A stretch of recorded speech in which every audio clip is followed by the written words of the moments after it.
The government has, the defense has not only trampled over 3.6, they've alluded continually about matters that have no basis in fact. January 18, 2024, District Attorney Morrissey is well aware he's a target of a federal investigation.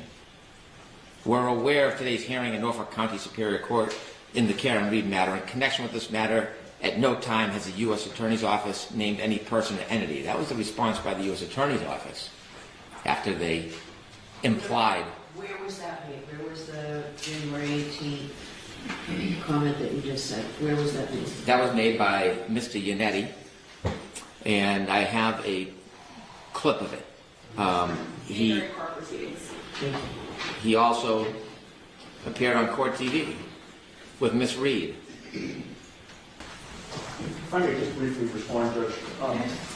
I'd like the court to take particular care when we're talking about extrajudicial statements, not to take into account statements that were made in advocacy in court to Your Honor. The Commonwealth referenced a statement that I had made regarding the federal investigation. That was in a courtroom setting. It was not an extrajudicial statement. Also, under the umbrella of the rules of professional responsibility. Correct. Court TV was not in the courtroom. In court advocating for my client, he then said court TV is not a courtroom. So before you go further, yes. I don't know if Mr. Brennan was going to give me a court TV site on that. Is right. there one, Mr. Brennan? I'll have to provide a video. I think that Mr. Yanetti is referring to that comment that was a court comment. And so I intend on remedying that record. There was also a conversation after with court TV. All right, so provide it to Mr. Yanetti. Mr. Yanetti, I'll give you an opportunity to respond once you get that.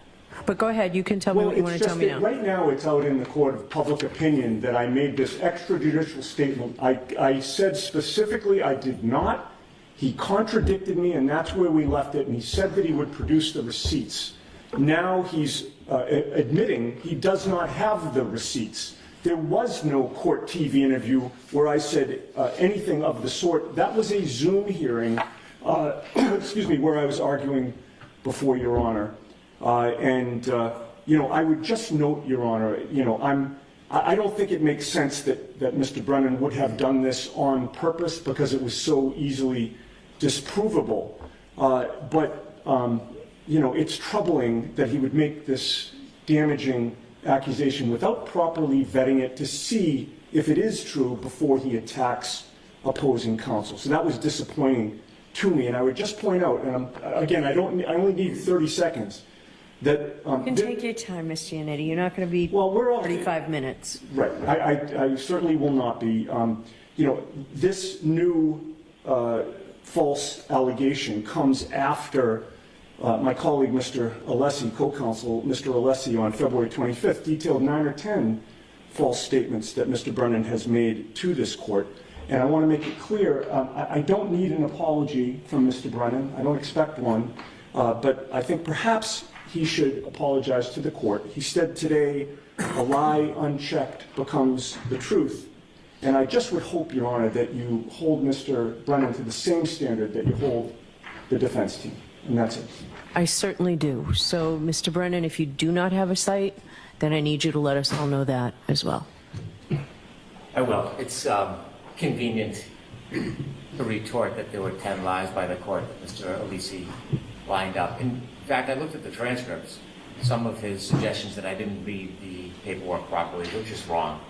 I didn't try to shame him today. It was part of advocacy, and I accept that. There was a conversation, and if you remember, when I related Mr. Yanetti's remarks, it wasn't in relation to 3.6. It was in relation to the fact that they were using the federal investigation to create innuendo that could not be responded to. But I will provide... For your request for the gag order? In support of your argument for the gag order? In response to how they had used federal materials that were under seal that couldn't be rebutted to make suggestions. It directly related to that point, not 3.6. But I will provide the videos. Mr. Yanetti is right, and the exact statement that I used was from a court hearing, but then there were subsequent statements made. And so my regrets to Attorney Yanetti, but it wasn't in the fashion of a 3.6 violation. That wasn't the intention. It was to show how they've used these federal materials before the case was closed to their advantage. All right, so if you have the site, I'll give you until tomorrow afternoon to find the Court TV site. Very well. If you have it, supply it to all, Mr. Yanetti. So I'm ordering the Commonwealth to, if they have that Court TV site, to provide it to all of us. And if you don't, provide that as well. Provide that information. Appreciate it. Thank you. Thank you. All right, that's it.